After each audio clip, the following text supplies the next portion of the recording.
Assalamualaikum warahmatullahi wabarakatuh. Halo teman-teman semuanya, perkenalkan nama aku Oni Cynthia.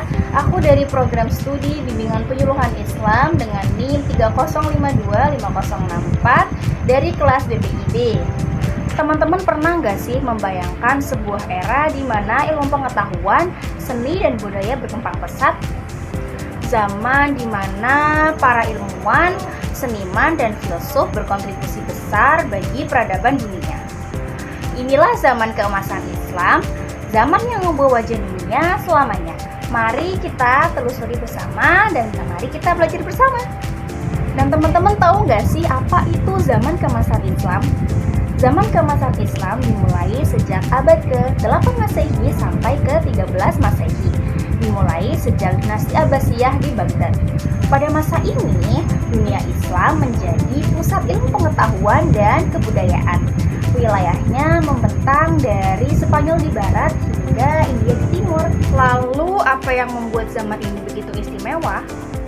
Jawabannya adalah semangat untuk mencari ilmu dan toleransi terhadap berbagai budaya. Para pemimpin Islam mendorong penerjemahan karya-karya Yunani, Persia, dan India, serta mendorong perubahan perkembangan ilmu pengetahuan baru. Dan pada zaman ini pula melahirkan berbagai tokoh-tokoh hebat yang karyanya masih relevan hingga sekarang loh. Siapa saja ya kira-kira tokoh-tokohnya?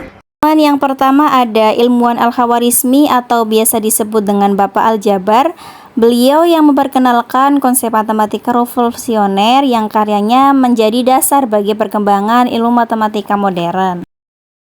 Yang kedua ada ilmuwan Ibnu Sina atau biasa dikenal dengan Avicenna, yaitu seorang dokter dan filsuf yang bukunya berjudul The Canon of Medicine yang menjadi rujukan medis selama berabad-abad.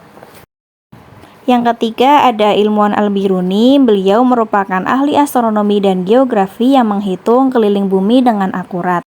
Dan yang terakhir ada ilmuwan Ibnu Haytham, yaitu seorang bapak optik modern yang mempelajari cara kerja cahaya dan penglihatan. Teman-teman tahu nggak sih, selain melahirkan tokoh-tokoh yang hebat, zaman keemasan Islam juga menghasilkan berbagai prestasi yang mengubah dunia loh. Kira-kira apa aja ya? Prestasi yang pertama yaitu adanya rumah kebijaksanaan atau dikenal dengan Bait Al-Hikmah di Baghdad. Rumah ini menjadi pusat penerjemahan dan penelitian. Prestasi selanjutnya yaitu adanya perkembangan astronomi dengan penemuan alat seperti astrolabe.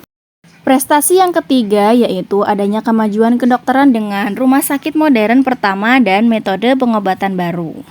Prestasi yang selanjutnya yaitu adanya arsitektur megah yang mendesain masjid-masjid Cordoba dan Alhambra di Spanyol.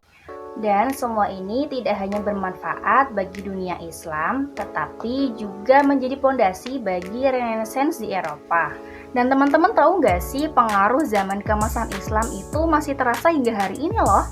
Contohnya, sistem angka yang kita gunakan itu berasal dari bahasa Arab. Yang kedua, konsep aljabar dan trigonometri yang digunakan dalam ilmu teknik dan komputer. Dan selain itu, masih banyak juga kata dalam bahasa Inggris seperti algoritma, aljabar yang awalnya juga dari bahasa Arab loh. Asal teman-teman tahu, tanpa kontribusi ini, dunia modern akan sangat berbeda. Zaman keemasan Islam mengajarkan kita betapa pentingnya ilmu pengetahuan, toleransi, dan kolaborasi sesama budaya. Di era ini juga membuktikan ketika manusia bersatu untuk mencari pengetahuan, tidak ada batasan untuk apa yang bisa kita capai. Jadi teman-teman semuanya, pelajaran yang bisa kita ambil dari zaman keemasan Islam yaitu mari kita terus belajar untuk mencari ilmu, berkontribusi bagi kemajuan peradaban. Saya Oni Cynthia pamit undur diri. Assalamualaikum warahmatullahi wabarakatuh.